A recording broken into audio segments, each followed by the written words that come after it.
We're going live now. Okay. All right. We are live. We changed things up tonight. Everybody that watches our shows probably knows Violet Talley, marketing guru. And we like to have her on once a month just to give us her insight and try to educate us men on social media and how to market themselves. So welcome, Violet. Thank you, guys. Thank you. I really appreciate it. Appreciate it. Thank you. And don't forget, successful businesswoman as well. Trying to be. I was just silencing my phone. I just got an order. That's a good sound. That's a good sound. I get an order, so it's like, the machines are running, and I got stuff going on while we're doing the podcast. So always trying to stay busy. Oh, you're good. You're good. I don't think you have to worry about that too much. Right. I don't know the definition of boring. I really don't know what that means anymore. I don't know how you do it all in one day. I really don't know how you do it all one day. Neither do I. I'm telling you, neither do I. It's called 20 years younger than us. Yeah, that helps. I don't know about that. I mean, it's just I've always been like this. I've always been like to cram things in my day, and if there's nothing to do, I find something to do, and there's always something to do. That is true. Absolutely. Yeah. So, our show tonight is talking about getting yourself ready. I think that's what we put, getting yourself ready and marketing yourself to people. What's the first bit of advice you would tell somebody when they're looking at trying to approach a company for a sponsor? Well, before you even approach a company for sponsor, you gotta have a presence in the fishing world, some sort of presence. I mean, we'll start with that.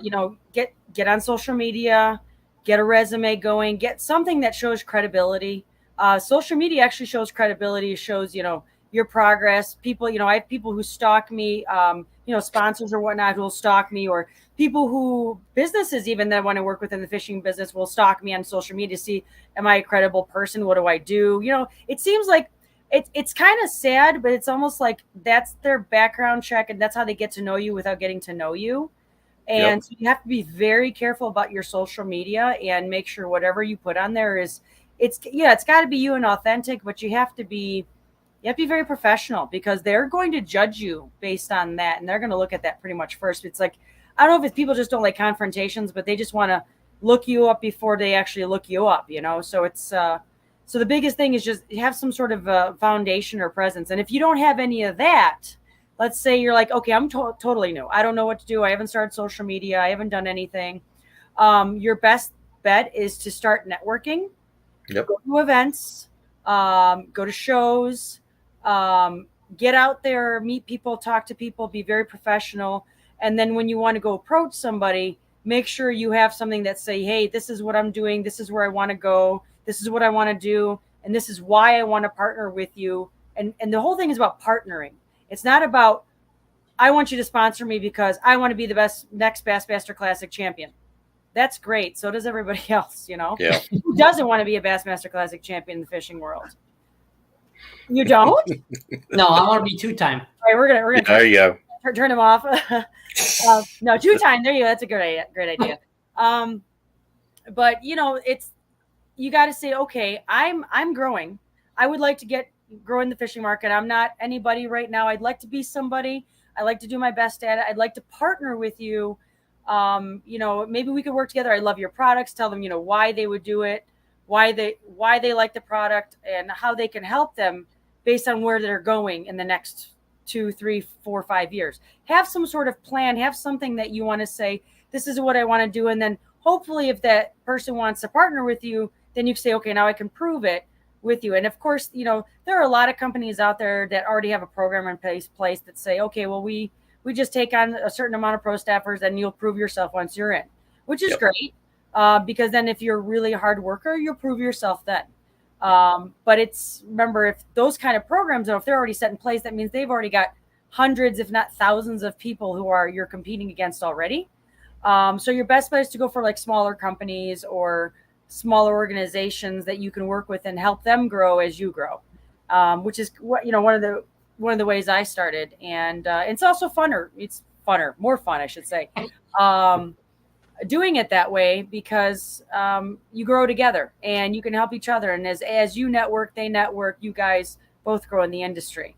But that's really the way to do it. But I would say the proper way is build your social media, build yourself a resume, and get yourself out there to events and network with people, talk to people. You never know where a contact will go. That's a biggest thing. There's so many reasons I got to where I got with certain sponsors because I knew somebody. It's not because, I mean, I had to have the credentials. I had to know what I was doing. I had to have the social media. It just gave me that little edge just to say, look at her, based instead of looking at these people first. The next thing you know, they're like, oh, you know what?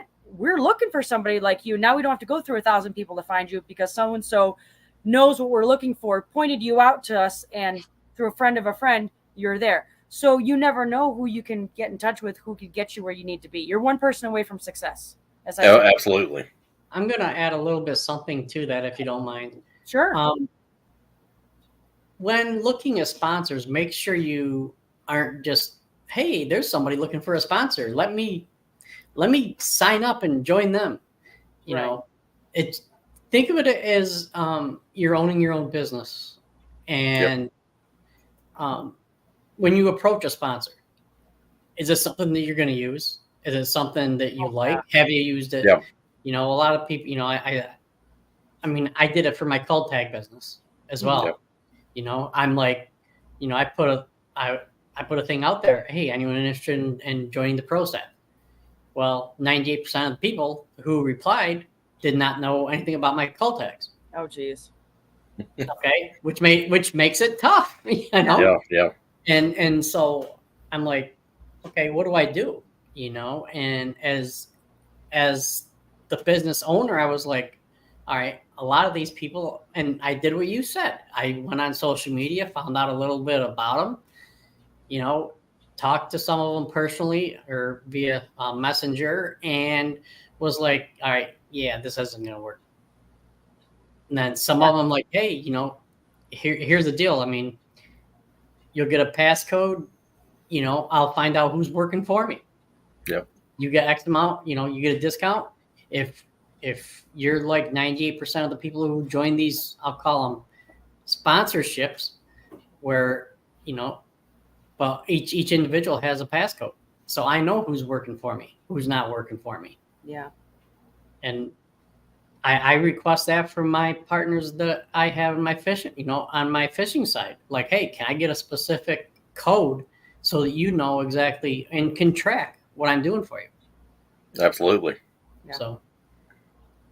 Yeah, and a lot of them will ask you, you know, have you used our product, or, you know, what's your favorite? I notice a lot of them will ask it now, kind of right off the bat. So, you know, it's strange that, I don't know, maybe it's just me, but I'm like, why would you sign up with somebody who you don't use their product? I mean, Daiwa up here, Lawrence, I love those guys before I even knew who they were. I saw them at a show. I love their stuff. Missile Baits, you know, I love these guys. I make so much money on their jigs. Cash and checks. It's not even funny. And when I got aligned with them, I was ecstatic because I was like, oh my God, I use all your stuff. I know your stuff. I mean, it sells itself, but I mean, I'm glad I can promote it because people follow your enthusiasm. They follow your genuine personality. And thanks, Pam. I love Pam. Pam's awesome. Your best friend. So anyway, so they follow the emotion. I mean, I don't have to be an elite, you know, as much as I want to be. I mean, I'm not an elite right now. One day, but even not being an elite, people are going to say, wow, you truly love this product. I see you know what you're doing. Why wouldn't I buy the product, you know? But if I've never used it, I mean, how people are going to be like, well, you never used it. Why would I buy it, you know? And especially people who know you, if you get aligned with a sponsor right away, all your friends and family are going to be like, yeah, they want to support you. But some of them are like, you don't really use that. You use all this other stuff, you know?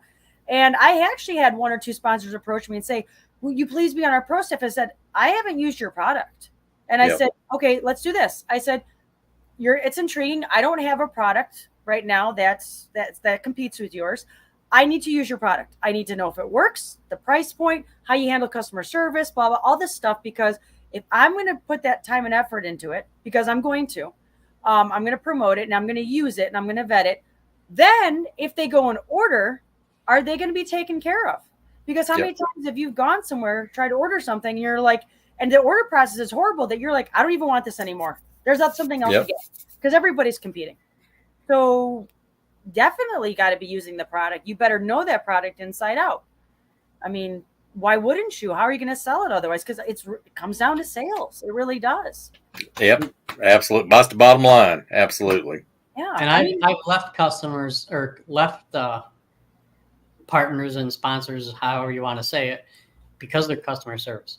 Yeah. Yeah, absolutely. It's all got to be in line, because if it's not, then they look at me and say, well, why are you representing them? You know, are you just in there? What are you in there for? Now they can understand if, I've had buddies who start up companies. So I'm making a plastics business, whatever. Will you help me out? Sure. But there's a certain amount that I want to do too, because I'm aligning myself with the companies for a particular reason. To help you out, give you a boost in sales, give you some marketing. Yeah, absolutely. I'll do that. But I'm not going to be a full-fledged sponsor unless you got something working and going in place at this time. In the beginning, it's different because I was starting out myself, but now it's like I'm going to cater to a lot of people. A lot of people are going to look to me for advice. I just did a big seminar and they're asking me, well, what do you use and why do you use it? Because I'm looking for something like that, but I'm sick and tired of products breaking down on me. And you're telling me that this product doesn't break down like these other ones. I'm going to buy it, but I'm going to hold you accountable. And they're like looking at me. And I'm like, I'll make the product, but I'm the one who's presenting it to them as if I did. So it's like Missile is my product. It really is, because I stand by it. And with Skeeter, same thing. I have a couple of guys who bought Skeeters, and I said, if you have an issue, you call me. If the dealership can't handle it, you call me. I will contact the dealership. We'll get it done. And that's what I do, because I stand behind the product. And absolutely, I feel like it's my own product. That's just how it works. Yeah. So as far as getting good on social media and stuff like that, I know, like with me, I go in spurts. Mm-hmm. I'll do Facebook, then I'll do Instagram. Do you think it's worth hiring somebody to try to do that for you? It is a full-time job. If you have the means to do so, I would definitely hire somebody. If you have the means to do so. Most people don't, because they're like, well, social media is free. Doing the work is free. I'm not really paying anything unless you're running ads. You want to try to go organic as much as possible. And then if you're going to hire somebody, you want to see a return.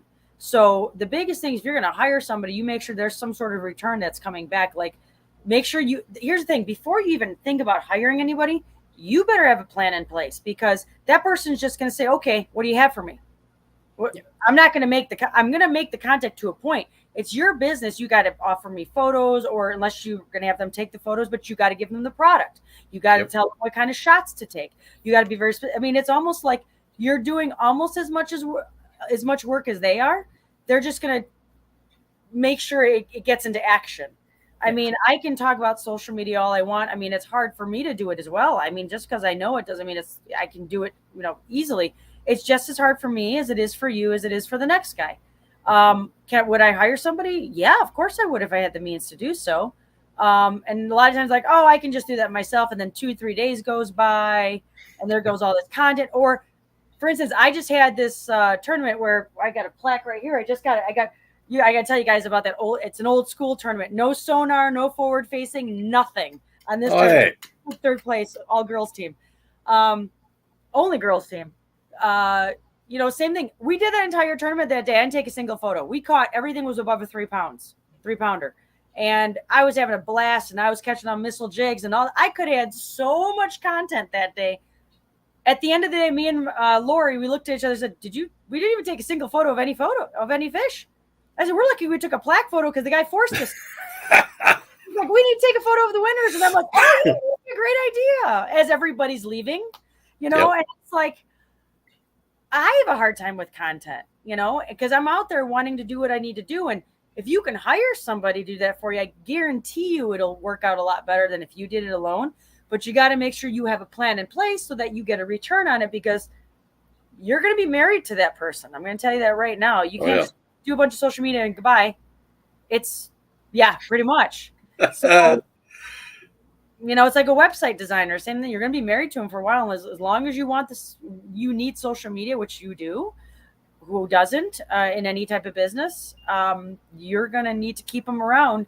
And plus, you got to work with them. They got to get to know you, how you run things, because it's going to get easier and easier for you. And then they're going to know what to do preemptively, so they don't have to keep asking you every 5 seconds, okay, what do you want me to do with this? What do you want me to do with that photo? When do you want me to post this? You get them on a schedule. You get them content. It's great if you can have a person that can get the content too. Like they're going to be like, okay, John, we need a bunch of photos of your call tags. We need them doing this, and this. And you're like, oh, okay, cool. And then you just give them the product, give them the means to do the setup, and they just do it. I would kill for somebody right now. I really would. Oh yeah. Or somebody to follow me around, just take photos and, write content would be great, but they're expensive. Yes. Yeah. Or just edit your footage. I mean, you get so much footage and just compiling it down just takes a long time. It does take a long time. It does. I need somebody to do the footage for me, not just edit it. I need somebody to make the footage. Yeah.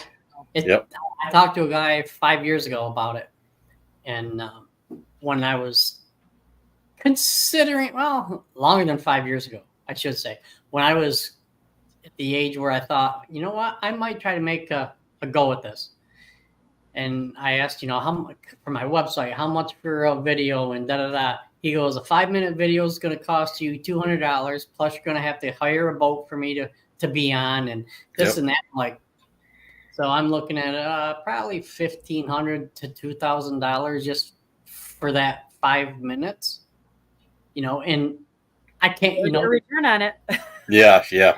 I couldn't justify it. Joseph says, hey, here, fishy. Have you seen this pickup line before? Yeah, when I'm struggling, not get any bites, yeah, probably. Well, that's when you start posting sunset photos. I mean, that's You see a lot of them. It's funny you say that. You see a lot of them. Probably lately, too, at this time. Oh, yeah. I went out on the water today. It was like 82 degrees, and there was it was rough. It was rough. I mean, to be honest, like the tournament I just did that we were in John boats. We had a trolling motor. I had no sonar, no contours of the lake. Had never been there. First day I show up to this lake. And my depth finder was my 1/2-ounce jig. Yep. And when everybody was beating the shoreline, I said, it's kind of hot. These fish have, they're no longer moved up. They're down. We're going to go deep water fishing. And it's a gravel pit. So I was like, there's 5 of them. So I said, we're going deep. And she's like, I don't know how to do that. And I said, you don't have to. You cast on that side and I'm going to cast on this side and we'll see what happens. And of course, then it was the 3-4 pounders, one after another, which is great, but you got to find them. And, it's like, but when there's days where you can't get a bite, at this point, you're like, okay, so we're going to do some footage. That's the great thing. You're in the boat. Yep. You have product with you. You have gear. You're dressed up. You're ready to go. Sit down, take a 5-minute break, and let's talk about missile jigs. There's your content. Let's talk about this. Let's talk about what's going on and why. I mean, everybody doesn't also always need a success story. They also want to see your trials and tribulations so they can relate to it because they want to relate to you and say, oh, wow, she's dealing with it too. What is she thinking about doing to get out of this mess? And then see what happens. And then usually that will help you out. But that's what I'm starting to do that now. I've been taking, every time I'm in my boat, I'm like, well, I got 5 minutes to kill. Let's do a quick video. And it doesn't be perfect, but as long as like I said, I have a tripod with me at all times. I got my phone. I got stuff in the boat. So you got to be somewhat prepared and just be ready to do that. You're going to have to get used to that. And then if you could hire somebody, then you could throw them the footage, which is nice. But yeah, it gets expensive if you have to do like boat rental and this and that and time and gas. Yeah, it gets expensive. But you can start small and say, I just need somebody who's going to edit video and know how to post it and know when to post it. Start there. And then just you hand them the stuff and say, I need you to do this. That's just the editing. Just have somebody that sits at the computer all the time. And then that's a lot cheaper. And then you can slowly work your way up as you build a relationship with them. Yep. And you got your perfect backdrop. You got the lake, and everything. So you already got the perfect backdrop. So that's part of it. I'm like I said, I'm just starting to do that myself. And it only has to be 30 seconds. I mean, I just did and I look horrendous, but it doesn't matter. I was cleaning my boat and I go, you know what? I'm using this vinegar and water solution. I'm using Bling's hot sauce, which is $25 a bottle. I started using this vinegar and water. Somebody told me to do. I go, it's freaking brilliant. It works so great. I go, how did I not know about this? Well, if I don't know about it, and I just found, you guys probably knew about it for years. I just found out about it. You know how many people probably don't know about it? Oh, yeah. And I put it up there and people are like, I never knew this. This is great. Yep. And then you get those guys. Then you're going to get the guys that are like, well, it takes the wax finish off and blah, blah. And then they get the guy that argues with them, says, no, it doesn't. And then there's arguments happening. And I'm like, whatever. As long as my content's up, you guys can argue. Yeah, you still get an activity. You're still getting activity and views and hits. Yeah. And that's going to happen. I mean, it doesn't matter what you do. You could be feeding the homeless and doing everything great, and somebody's going to rip on you. That's just how it is. And oh, yeah. What do you Every time. But yeah, I took the 5 minutes to do that. I was already cleaning the boat, and I'm like, who cares how I look? I'm just going to show them this is a great. I thought it was awesome, and I showed them the results right there on the video, and I threw it on TikTok, and And here's the thing: when you put social stuff on social media, if you have a TikTok account, Instagram, and Facebook, start on TikTok, throw the stuff there. If it's video, then it will integrate into Instagram and Facebook. So you just post on TikTok, and on TikTok it says share to other social media. You say share to Facebook or share to Instagram. Do it all three at the same time. You can start there now. You don't have to say, well, I'm just going to do an Instagram, and then next time I'll just do a Facebook, because they're all three different age categories and demographics. And I guarantee you, out of the three of us, if you guys picked one social media platform that you guys spend time on, you're going to say, yeah, that's what I spend time on. And obviously, do you go to any other ones? You're probably like, I might dabble on a few, but I spend most of my time in this social. Is that true? Do you guys like I spend most of my time on TikTok? What do you guys spend your time on? Facebook. What about you, John? Facebook. So now you guys are on the demographic of Facebook. I'm kind of in the middle. I'm Facebook, Instagram, TikTok, but I'm going to spend a lot of time on TikTok. 99% of my time is on TikTok for different reasons, but I'll visit Facebook and Instagram because I know there's people that I like to follow that are only on those platforms, but I'll only be there just for a second to visit them, and then I'm off of it.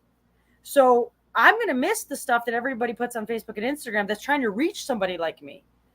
And they're not posting on TikTok. That's a valuable customer they could be reaching.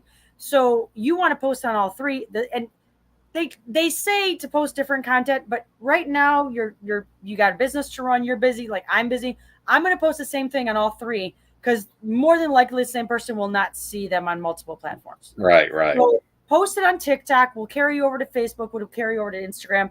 Instagram will carry you over to Facebook and TikTok. They're all interchangeable. The only one don't start on Facebook. It integrates. It doesn't integrate into Instagram and TikTok. It doesn't go backwards. So you want to start TikTok, then Instagram, then Facebook. And then usually if you can find there's programs out there. There's Hootsuite, a couple other programs where you can post to that platform, and they're free to a point.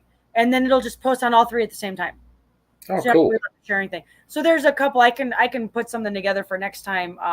A list of websites and stuff that you guys can use for social media that help you. That's free. That'll make your job a hair easier. Yeah, absolutely. Yeah, there's one that I was trying out, the free side of it, and it would post to all of them. Yeah. And it took me 10 minutes to set up like a month's worth of content. Yeah, some of them allow you to pre-schedule them, which a lot of the social medias allow you to do that anymore. They used to. Yeah. They keep going in and out of that feature, but it's cool when you can pre-schedule stuff like a couple weeks ahead of time, so you don't have to worry about it. And then if you then schedule it, have posts every couple of days, and then if you happen to be doing something, say, "Oh, I got something new to post," then just post it in between that stuff. And too much content will never hurt you. Because you cannot post too much content. There's no way. Absolutely. But you say that because my son he plays football this fall, and he's got 2 weeks off, so he's going to be up here. So I done told him, I said, get ready to be a cameraman. Absolutely. And when he's done over there, tell him to come over to Illinois. I can use him for about a week, and he can be a cameraman for me. Is he a good cameraman? He's working on it. He's getting there. He's a good cameraman, right? He's gonna be. Oh, he's better at computers and stuff than I am, so he's got that going for him. Yeah, that's good. Now you said you were just at a camp or something like that. Where was that? Oh, like which one? Didn't you say earlier that you were at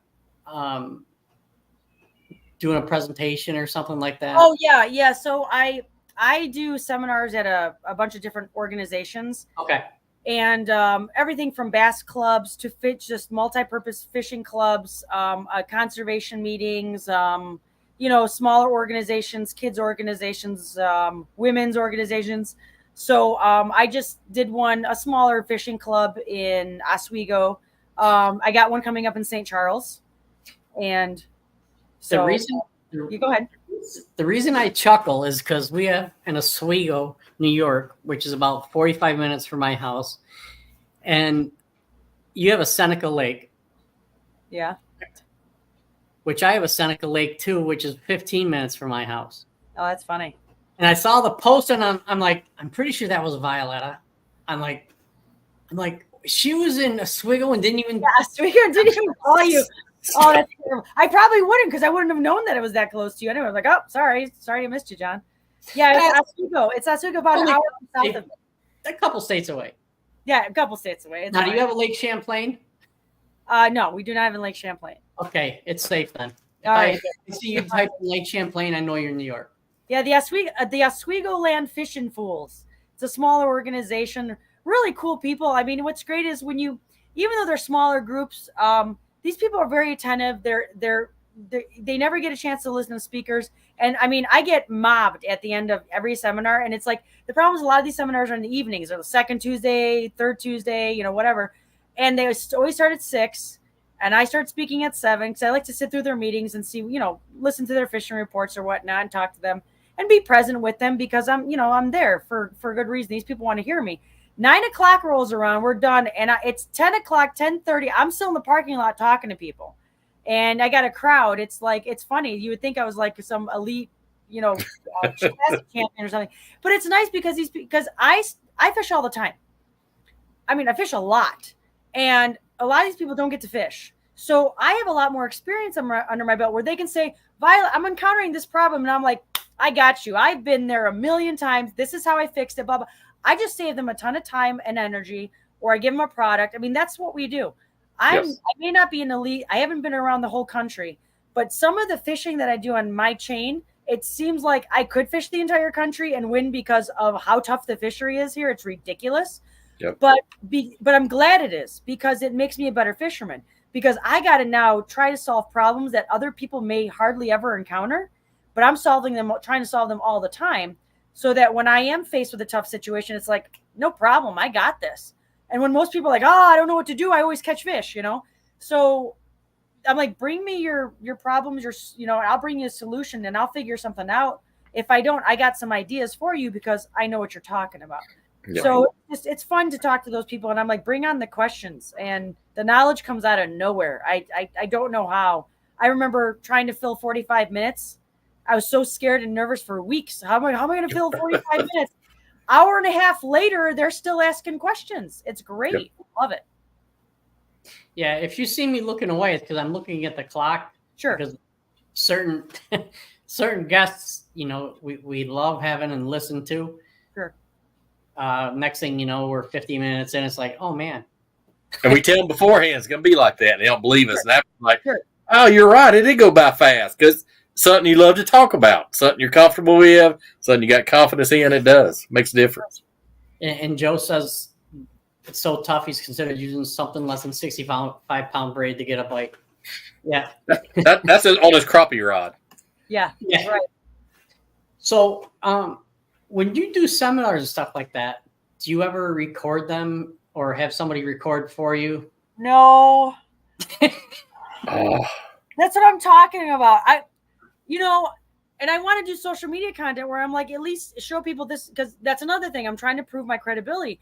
People don't know. I don't want everybody knowing exactly what I'm doing all the time. I want people to know I can do seminars, and I do very good seminars. I'm not trying to brag. I mean, I'm not I didn't think I was a public speaker, and I have had multiple guys, and they're not just trying to be nice, but they're sincere, saying, you are the best speaker we have had in the last 5 years. And I'm like, thank you. And they have a speaker every month. That's saying a lot, Oh, yeah. And I'm like, and some of these guys, like, you can tell they try to stump me with certain questions, and some of them just kind of razz me, and I'm like, oh no, I got a solution for that. And they look at me like, wow, you know that? I'm like, yeah. They're like, nobody has to deal with that. I said, well, I've dealt with it 5 times this week. Anything else you got? And it's like, So yeah, so it's great to be, that's another thing. If you can be a speaker, because being a speaker is huge. If you can then present that product in an atmosphere where a lot of people are attentive, I mean, that's ginormous. It's huge.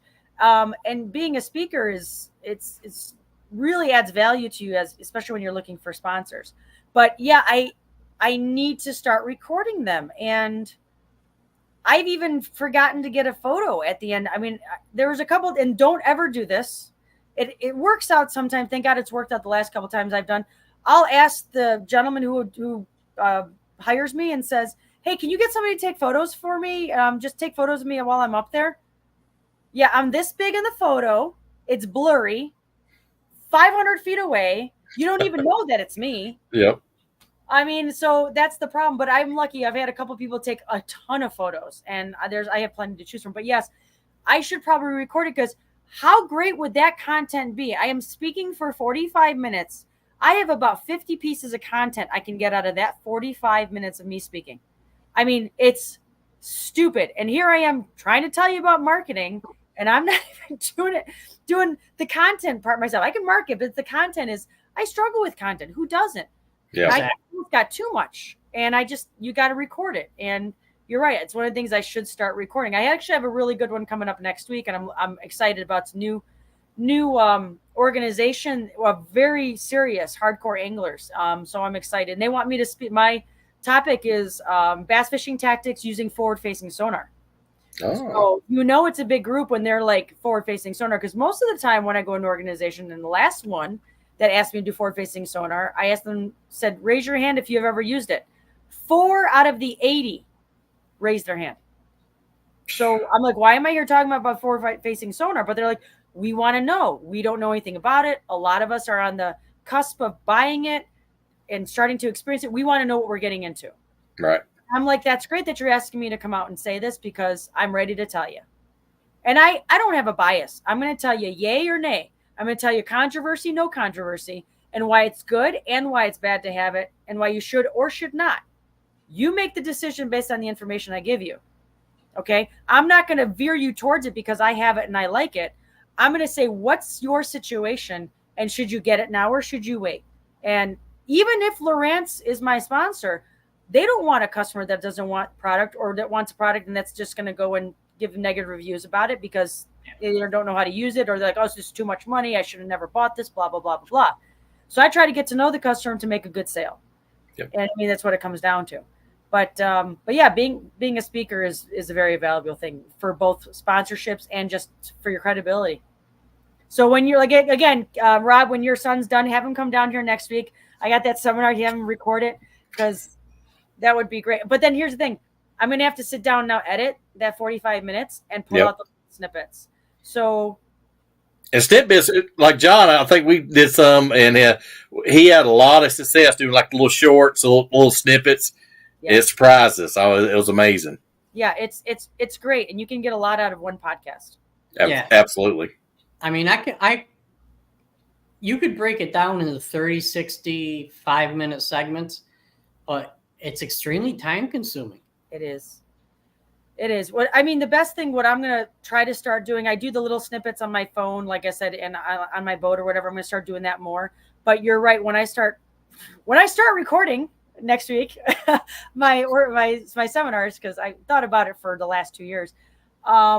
I think what I'm going to do is what I tell a lot of people is just start at the beginning of the video. Just grab the first good snippet, post it, done. Yep. And then when you have time, grab the next snippet, post it, done. Don't go through the whole thing and say, well, which one do I do first? Just grab the first one that's good. Just post it, because it's not going to matter. It's relevant to what's going on. And even if it isn't, it's going to be relevant to fishing, which is what's going on. So it doesn't matter. Unless you want a certain point across and you're looking for a particular snippet, just grab the first one, then move on to the next one. And then when you have time, just sit down and grab the couple snippets. That's what I just did that with some GoPro footage I have. And I'm going to start posting. But again, don't post them all at once. Yep. Hold off. Get a bunch of content and then just space it out. And even though the content's from last month, doesn't matter. Post it now and then post it 3 months from now and 4 months from now. Use all that content, because nobody's going to care when it was taken. They're going to care about what's in the video if they can use it. And most people have a short attention span too, so that works in your favor as well. 30 seconds to 60 seconds to 90 seconds. That's about the most. If you're going to do a video less than 2 minutes or more than 20, you don't do anything in between. It used to be different. It used to be like, 10, 12 minutes, 15 minutes, 20 minutes all the time. If you're going to do a 20-minute video, that's fine, but don't do anything less than that. You're not going to get people's attention spans unless it's going to be like a podcast or something like that. But if you just want to tell them about one little thing, 2 minutes tops, no more than that. Great point. And then a 30-second teaser to throw in your reel to then link to the bigger video that's either on Facebook, TikTok, or YouTube. Absolutely. Great point. So you're saying use the teaser to get to the longer video, form? Absolutely. Because you want people longing for more. You want them. The teaser is going to give you the algorithm hits. It's going to rank you higher. And then you're going to take them to the longer video, which will give you a better algorithm on like YouTube or TikTok or wherever you can get away with long form video that's more than 2 minutes, usually YouTube. And then what happens is then you start getting more likes and subscribers. But the teaser is just to bring the traffic to your YouTube. Just putting it out on YouTube, you're not going to get traffic. YouTube is ridiculously saturated right now. Use the Reels on both Instagram, Facebook, and YouTube. Use YouTube Reels because they're still relatively gaining traction. And TikTok. TikTok is technically just a reel, just a bunch of reels together. So use that and say, click here for the more of the video. Like cut off the video at a certain point where like, oh, wait, no, I want to hear the rest of it. Click here. And it's got to be a one click, not click here to go to this, to click this, to click. No, you'll lose them after the second click. Yep. It's got to click here, and then that video opens big, and boom, you got it. That's just to get them to the shorts are just to get them to the video. That's how it works. Makes sense. Yeah. The shorts will be served up more than the actual video on YouTube. Now, one quick question too. I've done a seminar here and there. How do you kind of get to the point where you do seminars and clinics or whatnot? What's the best way to approach that? To try to get more as a speaker? Yeah. Again, go to events. Well, here's the thing. So how it started with me is obviously it was the people I knew. I knew a couple people who says, oh, wow, you know so much about this. I have a bass club. We'd love for you to come. You're an expert on jigs. I love jigs. I can throw a jig anywhere, anyhow, anytime, and outfish you on them any day. They're like, okay, we want you to really come. We want you to come in and talk about how you kick our butt on a jig and how you do it. And I'm like, okay, so you want me to show you how I win? Okay, great. No problem. I don't mind doing that. I don't. Yep. I'll tell them all my secrets. You know, they're not going to be able to fish like me. And if you do, great. So that's one way is you prove yourself. You get really good at your skill and you get people to notice you. Second thing you could do is you can align yourself with a sponsor. A lot of sponsors go to shows. And a lot of the shows will ask the sponsors, a lot of these companies, hey, do you have anybody that could be a good speaker to put up on stage, even if they showcase your product, somebody that's good? A lot of times they're looking for speakers. They're not like actively saying, well, we only want these people. Obviously, like, for instance, we have a Chicago show. They're going to look for one headline speaker. They obviously know who to go to. They're going to go find like, Scott Martin, or they're going to find Ike and Ellie. They're going to find somebody that's a big name just to get people in. But they also need filler speakers. They need speakers. They need 10 other speakers or 5 other speakers to come in that are local or semi-local to talk about various various, like I'm losing, I don't know what I'm talking. There goes my speaker ability. Like walleye, crappie fishermen, bass fishermen, and then fishermen who just know about electronics, fishermen that are good with, like they have guys who are really good with kids to do like a kids program. So a variety of speakers. So they'll go and ask a lot of the companies and say, hey, do you know anybody who would be a good speaker that can come in and blah, blah, whatever. A lot of times you can also approach the show managers and say, or whoever's the show directors before a show comes out and say, hey, if you're looking for any speakers, I'm really good on these topics. I'm local. I do this. I align myself with these companies, blah, blah, basically giving your resume. Yep. And that's a good way to be a speaker, because what happens is people in your audience belong to clubs. A lot of them are directors of clubs. That's what that has happened with me. I'll do a speaker engagement at a show, and I'll have other organizations will have a booth like, Bass Club of America, or I'll have like the Oswego Land Fishing Fools. They'll actually have a booth there trying to get more members. They're going to sit in on seminars and they're like, wow, she's a great seminar speaker. We're good. And they approach me at the end of the show or during the show and say, hey, we have this club. Would you come and speak? We heard you speak here. We think it's great. You could record your speaking sessions, unlike I do, put them on social media. Somebody's going to say, hey, you're a great speaker. You're in our area. We'd love for you to come to our organization. They're always looking, or you can find clubs in your area. Usually just look online, look on Facebook, say fishing clubs in my area or fishing clubs, Illinois, and they'll all pop up. And then you can contact the moderator of that page and say, hey, listen, I'm a speaker. Here's my credentials. I'd love to come to one of your organization's meetings. And would you be interested in me speaking about bass fishing tactics and forward-facing sonar or all these other topics that I can talk about? And more than likely, they're going to be like, yeah, that's great, but we have our speakers for this year. We'll put you on for next year. And trust me, they do, because all those people who are working in that organization are part of the organization, and they want to make sure they do a good job. So they'll call you. And I've had a lot of people, or you got people who belong to multiple fishing clubs, hear you at one, suggest you to the director on the next one, and then you're speaking at that one. That has happened many times with me, where I've spoken to several organizations because the same guy belongs to all of them, and he's recommended me to a couple of them. So so there's, like I said, those are many ways that you can get in as a speaker. Your best part is you got to be a good speaker. Number one, you got to be able to talk. You got to be able to stay on track. And bring energy. You got to bring some energy. Yep. Absolutely. You got to be personable. You can't be here, blah, blah, blah, I'm going to speak about this stuff and goodbye, you're gone. You can't do that. You got to stick around and talk to people. Want to talk to you. They want to, and whether they talk to you, want to ask you questions, or they talk to you and they just want to tell you a fishing story, you got to be as enthusiastic about one or the other, just the same. I mean, absolutely. The best part is when I've just told them about, say, missile jigs. This is why I use them. Here's ways to break them down. Here's 10 different ways to present them, blah, blah, blah, blah. At the end of the seminar, you get the one guy or two guys that come up to you and say, you know what, there's a jig that you need to use that I think is going to do great. I catch fish on it all the time. And they're trying to sell you their jig. Yeah. If you've done an entire presentation of how your jig is superior, it's pretty funny. And I'm like, oh, yeah, sure. Like, well, here, let me give you one. I happen to have one in my pocket. I'm like, thank you. I appreciate it. Thank you. Good move. Yeah, you have to be happy to be there no matter what. Oh, yeah, absolutely. Be present and, and appreciate those people. They're there, and some of them pay to have you there. Absolutely.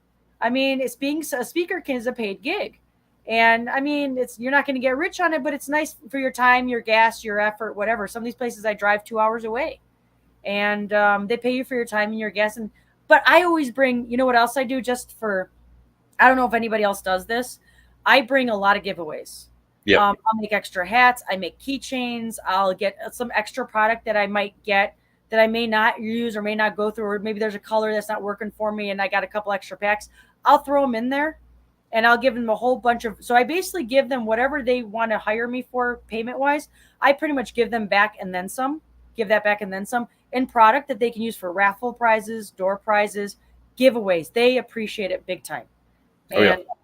So that's, again, stuff I want to bring to the table that kind of makes me unique over anybody else, because I'm not the only one speaking out there. And, again, when you're trying to look for sponsorships or you're trying to stand out, you got to do something else that other people are not willing to do. And of course, there's things out of your means financially or time wise, but you got to think of something that's different. I like that one. I'd sell my soul for a free hat. Yeah. How many times you see the basketball game, they have the air cannon shooting out T-shirts and the whole crowd gets up, and something pretty free. funny. Oh yeah.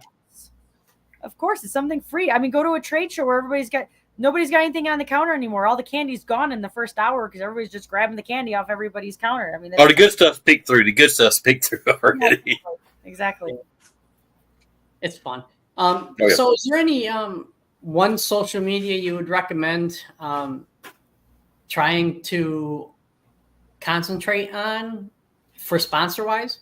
Sponsor-wise, well, here's the thing is the way social media is more for you to broadcast yourself. Right. And it's also for you to be able to create a platform that you'll be able to promote somebody's product on. So you have to build a following. So first of all, you're going to look at, well, how old are you? That's what you look at. How old are you? So I'm going to look at what social media that my peers are going to be on. So somebody that's in your age group, that's like-minded like you, same mindset. So I kind of gravitate. I'm in between Facebook and Instagram and TikTok. So, but the way I look at it is since they're all at different age groups and your sponsors are not going after one particular age group. If it's in the fishing world, they're going for everybody between the ages 3 and 103. I mean, That's fishing. That's what's great about fishing. You can do it at any age, any gender, it doesn't matter. So the biggest funnel you have, the better. So if you can attack all the social medias you can, definitely number one across the board is Facebook, Instagram, TikTok. Okay. Those are your 3 to reach people. And they're all different platforms because they're different age groups, but they also function differently. Facebook kind of does an all-in-one. You could do photos, you could do short form video, reels, long form video. Utilize it all. You can do multiple photos. You can do links. Instagram different. Instagram short form video. You can't do video that's too long.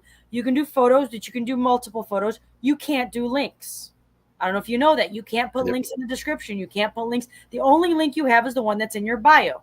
And the problem with that is people are like, oh, check the link in my bio. Well, if you keep rotating that link, if somebody sees an older post, and they're like, go to the link in my bio, and it's a different link now, how do they get then they're like, well, what the heck? I don't have that link. They'll let go of you. So I'll do like a link tree where, like I have right now, you go to my violetatalley.com, and there's several links. And I can change those up, yet certain links can remain the same. So there's different ways to go about it. So you can get around it that way. So Instagram's limited. Instagram sways younger, Facebook sways older. And I'm looking at like Instagram younger than 30, Facebook older than 30. That's really like loose terms there. TikTok all across the board right now because young and old and everything in between, except TikTok is strictly short form video with the possibility for long form video after you've achieved so many followers, live after you've achieved so many followers. And you can do multiple photos now. There's templates just to do photo collages and whatnot. You don't just have to do video. But TikTok, their algorithm's different. It's all categorical. It's category based. They will serve you videos and photos that are based on what you like and what you've been looking at, not based on who you're subscribed to or who you like. Unlike Facebook and Instagram, you're mostly only going to see people that you have liked or subscribed or friended.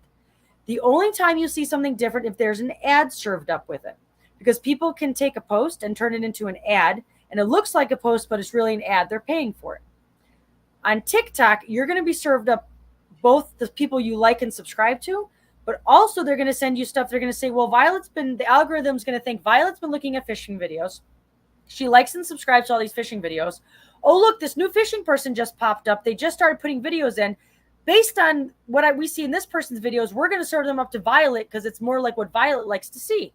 Even though that person has had no traction on TikTok, they just started posting videos, but it happens to be a jig video, and I was talking about jig videos or looking at a bunch of them.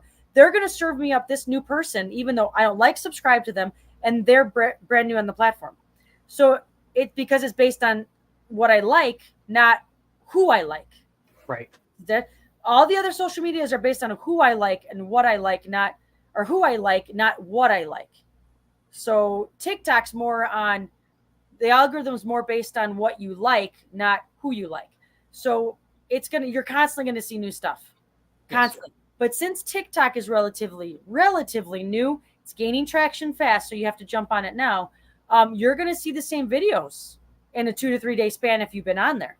Facebook, good luck. You won't see the same video unless your friend has liked it and sent it back to you. Or you're going to miss a lot, actually. People are going to, oh, have you seen that video? No. Well, it's on Facebook. Yeah, I could be on Facebook for 3 years straight and not see the same video. TikTok, you can be on there for 3 hours straight and see the same video 3 times. And it's not because it's being served up to you. It's because there isn't enough content right now on TikTok for all the eyes that are looking at it. So now's the time to throw your stuff on there because it will most likely be seen. That's why stuff's getting viral on TikTok really fast. But give it 6 to 9 months, that's not going to happen. You're not going to be seen anymore. Well, we have an idea for a viral video. We're going to have, we had a Fish Her on last week. Okay. And they're going to get Rob a bikini and have him go fishing in it. Hey, as hot as it is, I'm about ready. Can I repost it? Because I would get on that lake train right there. That's absolutely. That's a postable thing. Bikini? Okay. I won't even do it, but Rob, have at it. Hey, if it gets me views and gets me up there, I'll probably do it. Yeah. Yeah. Oh, we got a post from speak of Fisher. A pretty pink one. Now, pink's more John's color, but I'll do a pink one. Make sure you put the website on it. Yep. In a highly readable area. Absolutely.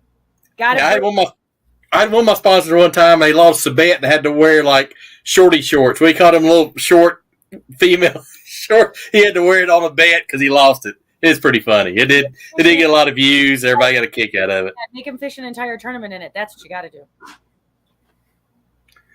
I'm not going to do that. On that note, Violet, we appreciate everything you're doing. You know, you help us out immensely. And I think one of the best things about you is the way you go about it. You're genuine, you're sincere, and you have fun with it. Oh, yeah. So, thank you. And definitely put the work in. You definitely put the work in. There ain't no doubt. You know, as much as I put the work in, I always feel like I'm not doing enough. And I don't know if that makes me a better person or just stresses me out a lot. But you know what? I always feel like I'm never doing enough. I give myself high standards. And I think that's something that you got to do. I mean, what do they say? It's better to set the bar high and miss it than to set the bar low and hit it. Because then when you hit it, you think you don't have to do any better. And trust me, everybody else is going to be hitting the bar above you. So I'm just naturally like that. But yeah, I sometimes feel like I'm not doing the work and sometimes I need the reassurance. So I appreciate the reassurance. Thank you very much. Yes. So I know you mentioned a couple of them. And so let's go talk through your sponsors. I'm going to try to become a better speaker.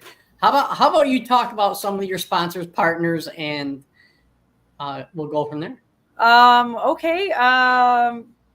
Obviously Lake County Water Sports, local run family business. They're my boat dealer and they're pretty big. They're big, but they're small. They're a big, small company. Like they're family run. They got a lot of great workers. I know all of them by name. I try to visit them at least once a week, just for my own accord. Bring the owner coffee. I love doing that. Those guys are fantastic. Anything I need, or if I say, hey, listen, I got a buddy who's got a boat, needs to come in, they're like, we'll clear a bay. We're really busy, but we'll clear a bay. We'll get them in and out of here because you're bringing them in.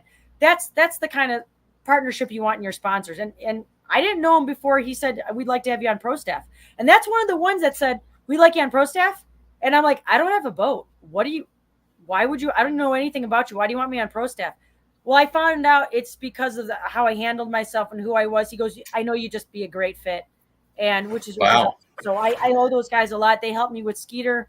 So I got a Skeeter boat, an FXR 21 through them, which is awesome. They helped me get it ready. And they're just like, just go have at it. Go do your thing. I mean, do you want me to do it? I'm like, I told him, do you want me to do some demo rides or anything? Like, we'll let you know, but you just go do your thing. You do a great job. Just go have fun. We know you're not going to break the boat intentionally.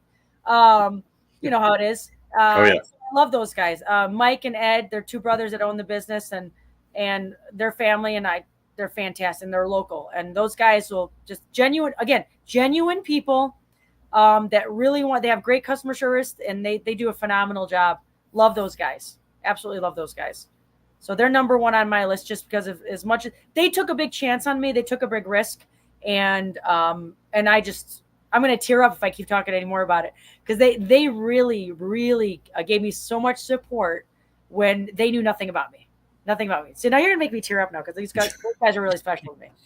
So, but at least I can talk about them. And we, Daiwa, Lawrence, Grant Rods. Grant Rod's another local rod guy who just hand makes. You talk about hard work. That man hand makes rods.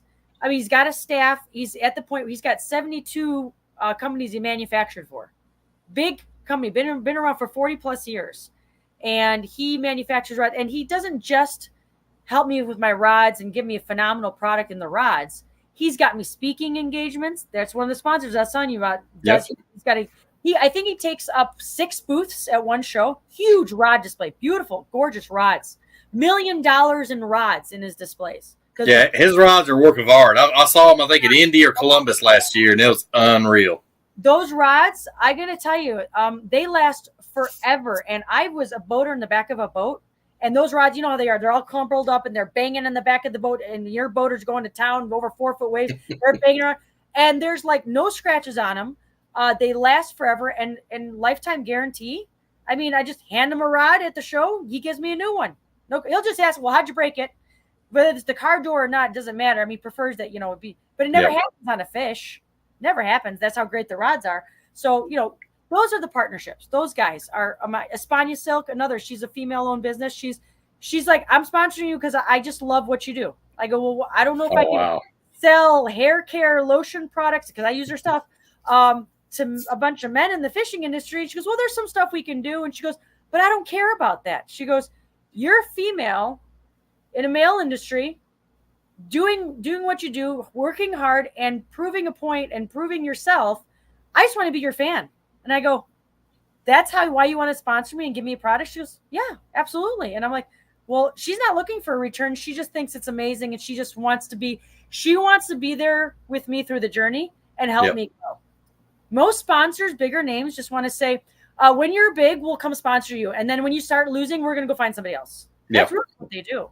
And it'd be nice to see more sponsors say, we want to help you develop as an angler and work with you to make you that elite person. Could you imagine the amount of the type of fishermen that would come out of that? You know? So I'm hoping with, especially with what BASS is doing with women, that's one of the things they'll say, hey, we're going to be there to help you and help develop you, because not all the time, not a lot of us women get that support, with either family or friends, because it is a male dominated industry. So a lot of us don't have dad to take us to bass tournaments or mom or whoever, because we're expected to do something else. So it'd be nice if a sponsor said, hey, we're going to help develop you. And you don't have to hand me everything. No, I want to do the work. Just give me a little bit of a direction or a push and say, we'll be there for you when you fall, and you're going to pick yourself up and we'll be right behind you. That would be awesome. So that's what these guys do for me. And I'm like I said, I can tear up just talking about it. So, and that's just a handful of them, but I know you guys got no time, so we'll talk about the rest later. But those guys are awesome. All right. No doubt. Anything else, Rob? No, just great points. I mean, I learned something every time you come on. I learn something, and thank you. Definitely appreciate you sharing your knowledge and sharing the work and your wealth of information you got. Thank you, guys. I really appreciate everything you do for me. Thank you. Thank you. You take care, and we'll see you again. Hopefully, making a Oswego or Seneca Lake.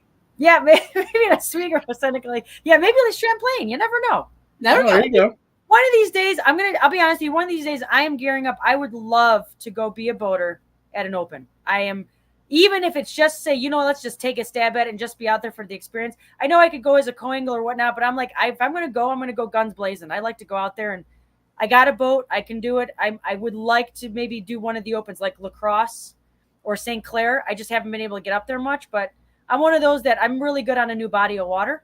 So we'll see. We'll see how it goes. So maybe you'll see me. Maybe. I agree. I agree. Yeah, I'll second that. My wife just said she'll send you cookies. Oh, lucky cookies. There you go. You already got to edge up on the competition. So what is your favorite cookie? Oatmeal raisin. Without nuts. Without nuts, yes. Yeah. Yes, she did say oatmeal raisin. Well, some people like them with chocolate in them too. So. All right. Well, that's awesome. All right. Well, you take care, and looking forward to talking to you again next month. Thank you, guys. We'll figure something else out. All right. We appreciate you. That's all right. All right. So, but we will do the outro and go on from there. Well, right. I'm gonna do a quick Dunmore Tackle. I went and visited a store down in Louisville, Tennessee, south of Knoxville. Any of my folks, anybody watching, wants a shop that specializes in old school customer service. Great shop. Owner Roy knows his stuff. Well stocked. One of the sharpest tackle shops I've been in a while. And so y'all see Dunmore Tackle in Louisville, Tennessee on Topside Road. Great folks. Family run. All right. Well, we'll skip the outro. So y'all and I'm not sponsored by them. By the way, I'm not sponsored by them, but love your shop.